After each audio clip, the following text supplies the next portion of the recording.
오늘은 누가복음 12장 49절로 59절의 말씀에 의거해서 시대를 분별하자라고 하는 제목을 가지고 서로 은혜를 나누기를 원합니다. 예수님은 주인을 맞이하기 위해서 깨어야 할 종들의 비유와 주인의 뜻을 알고 예비하여 그 뜻을 행하여야 할 청지기의 비유를 말씀하셨습니다. 두 비유의 공통점은 주께서 반드시 다시 오셔서 종들의 행한 대로 심판하신다는 것과 주께서 오시는 때를 아무도 모른다라고 하는 그런 말씀이지요. 이 말씀을 들은 제자들이나 무리들은 긴장하였을 것입니다. 오늘 우리들 역시 주인으로부터 책망받는 종이 되지 않기 위해서라도 긴장해야 하고 맡은 사명대로 잘 감당해야 할 것입니다.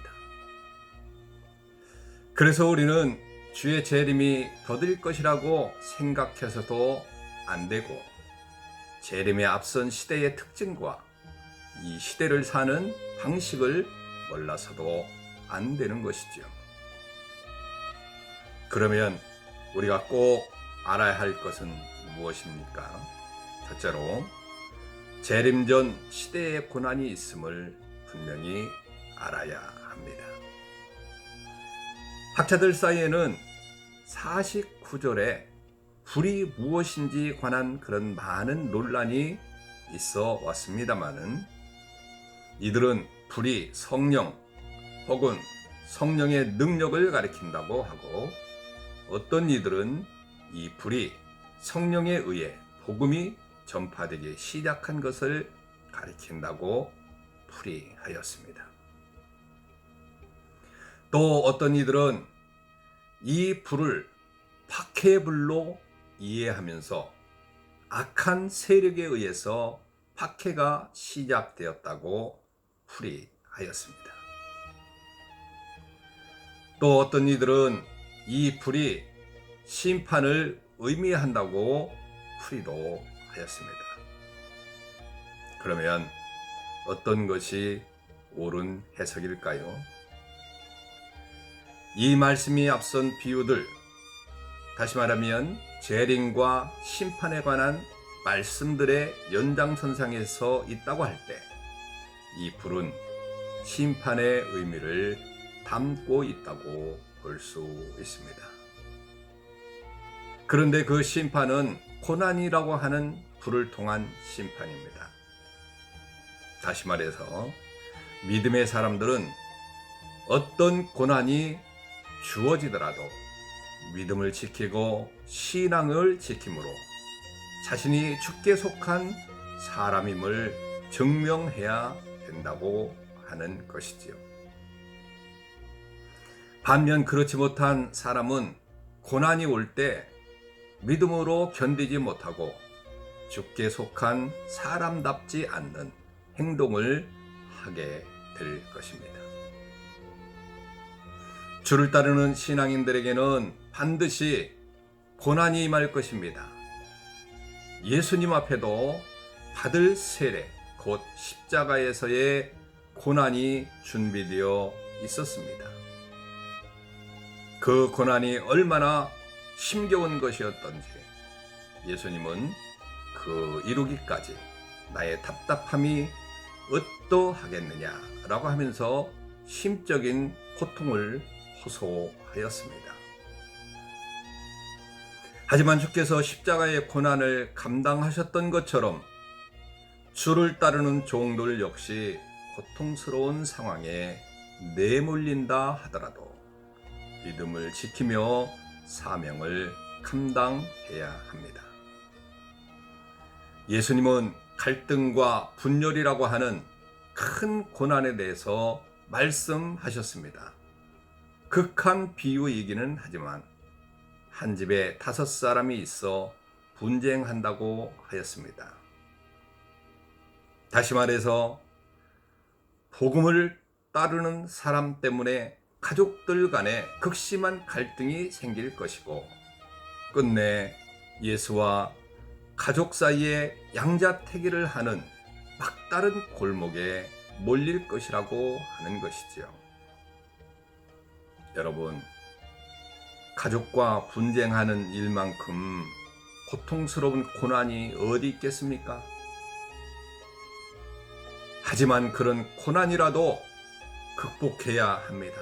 이것이 주의 재림을 예배하는 신앙인들의 삶의 자세인 것이죠. 둘째는 우리는 시대를 분별할 수 있어야 합니다. 팔레스타인에 살려면 그곳의 지리적 특성에 따른 그런 기후 상태를 우리가 알고 살아야 되죠. 예컨대 구름이 서에서 일어나는 것을 보면 소나기가 올 것이라 라고 하는 것쯤은 예상하고 있어야 되는 거죠. 서쪽인 지중해에서 습도가 높은 구름이 일어나게 되면 당연히 비를 몰고 올 것이라고 그렇게 생각을 해야 됩니다. 반대로 남쪽인 아라비아 광야 방면에서 바람이 불어오면 지리적 특성상 그 바람은 열풍인 것이니 심히 더울 것이다 라고 예상을 해야 되는 것입니다. 만약 이러한 기상을 분별할 줄 모르면 일상생활 속에서 여러 가지 어려움을 겪게 될 것이 뻔한 것이지요. 그런데 예수님은 천지의 기상을 분별하는 것보다 더 중요한 것이 있다고 말씀합니다. 그것은 바로 이 시대를 분별하는 것이라고 말씀하고 있습니다. 이 시대에 일어나는 특별한 일이란 무엇보다도 예수님이 제자들과 함께 이스라엘 전역을 다니면서 복음을 전한 일이라고 할 수 있는 것이지요. 혹은 예수님의 부활 사건일 수도 있고 승천 이후에 일어날 예수님의 멸망일 수도 있습니다. 그러나 사람들은 이러한 여러 징조를 보면서 하나님의 나라가 임한 것과 하나님의 심판이 임한 것을 모르고 있었습니다. 그래서 예수님은 스스로 지혜롭다고 말하는 자들을 향해 외식하는 자라고 책망하신 것입니다. 오늘 우리 역시 마지막 날에 대한 예수님의 말씀과 오늘날 세계 곳곳에서 일어나는 여러 가지 사건과 사고들을 대조해 보면서 이 시대를 분별해야 합니다. 그리고 시대에 맞는 행동을 해야 합니다. 무엇보다도 주의 재림을 준비하며 영혼의 때를 위해 살아야 합니다. 이를 위해 무엇보다는 보다 더 진지해져야만 합니다.